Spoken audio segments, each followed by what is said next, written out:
ಮುಖ್ಯಮಂತ್ರಿ ಡಿಕೆ ಶಿವಕುಮಾರ್ ನೇತೃತ್ವದ ಹೊಸ ಸರ್ಕಾರ ಅಧಿಕಾರಕ್ಕೆ ಬಂದ ನಂತರ ಸಿದ್ದರಾಮಯ್ಯನವರ ಸರ್ಕಾರದಲ್ಲಿದ್ದ ಸುಮಾರು ಸಚಿವರಿಗೆ ಸ್ಥಾನ ಸಿಕ್ಕಿರಲಿಲ್ಲ.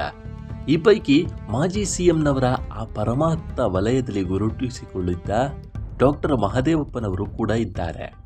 ಇವರಿಗೆ ಹೊಸ ಸಂಪುಟದಲ್ಲಿ ಸ್ಥಾನ ನೀಡಬೇಕು ಅನ್ನೋ ಒತ್ತಡಕ್ಕೆ ಹೈಕಮಾಂಡ್ ಮಣಿದಿಲ್ಲ ಎಂದು ಹೇಳಲಾಗ್ತಾ ಇದೆ.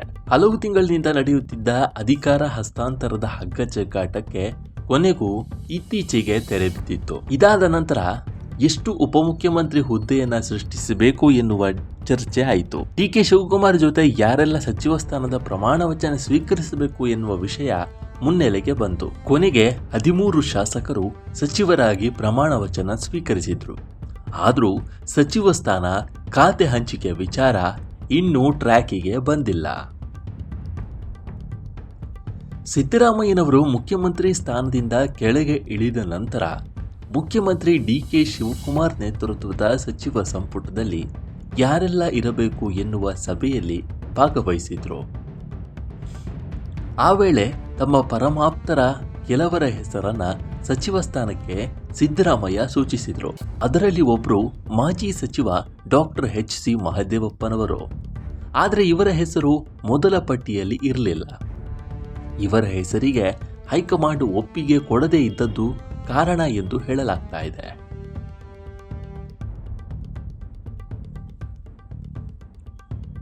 ಸಿದ್ದರಾಮಯ್ಯನವರ ಆಪ್ತ ಬಳಗದಲ್ಲಿ ಕಾಣಿಸಿಕೊಳ್ಳುವ ಡಾಕ್ಟರ್ HC ಮಹದೇವಪ್ಪನವರಿಗೆ ಹಿಂದಿನ ಸಮಾಜ ಕಲ್ಯಾಣ ಇಲಾಖೆಯ ಸಚಿವಾಲಯ ಮತ್ತು ಮೈಸೂರು ಜಿಲ್ಲಾ ಉಸ್ತುವಾರಿಯ ಜವಾಬ್ದಾರಿಯನ್ನ ನೀಡಲಾಗಿತ್ತು. ಡಿಕೆ ಶಿವಕುಮಾರ್ ಜೊತೆ ಪ್ರಮಾಣ ವಚನ ಸ್ವೀಕರಿಸುವ 13 ಶಾಸಕರ ಪಟ್ಟಿಯನ್ನ ಸಿದ್ಧಪಡಿಸುವಾಗಲೇ ಸಿದ್ದರಾಮಯ್ಯ ಒತ್ತಡವನ್ನು ಹೇರಲು ಆರಂಭಿಸಿದ್ರು. ಮಹದೇವಪ್ಪ ಹೆಸರನ್ನ ಪರಿಗಣಿಸುವಂತೆ ವಿನಂತಿಯನ್ನ ಮಾಡಿಕೊಂಡಿದ್ರು. ಆದರೆ ಹೈಕಮಾಂಡ್ ಸಿದ್ದರಾಮಯ್ಯನವರ ಮನವಿಗೆ ಓಗೊಡಲಿಲ್ಲ ಎಂದು ಹೇಳಲಾಗ್ತಾ ಇದೆ.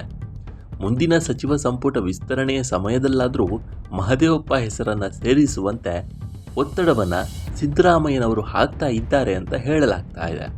ಆದರೆ ಕಾಂಗ್ರೆಸ್ ಹೈಕಮಾಂಡ್ ಈ ಒತ್ತಡವನ್ನ ಒಪ್ಪಿಕೊಳ್ಳುತ್ತಾ ಅನ್ನುವಂಥದ್ದೇ ಸದ್ಯದ ಪ್ರಶ್ನೆಯಾಗಿದೆ. ಈ ನಡುವೆ ಮಹದೇವಪ್ಪಗೆ ಸಚಿವ ಸ್ಥಾನ ಕೊಡುವಂತೆ ಹಲವು ಕಡೆಯಲ್ಲಿ ಹೋರಾಟಗಳು, ಪ್ರತಿಭಟನೆಗಳು ನಡೀತಿವೆ. ಮುಂದೇನಾಗುತ್ತೋ ಕಾದು ನೋಡಬೇಕಿದೆ. ಈ ವಿಡಿಯೋ ನಿಮಗೆ ಇಷ್ಟವಾಗಿದ್ದರೆ ಲೈಕ್ ಮಾಡಿ, ಶೇರ್ ಮಾಡಿ ಮತ್ತು ನಮ್ಮ NCIB ಚಾನಲನ್ನು ಈ ಕೂಡಲೇ ಸಬ್ಸ್ಕ್ರೈಬ್ ಮಾಡಿ. ಧನ್ಯವಾದಗಳು.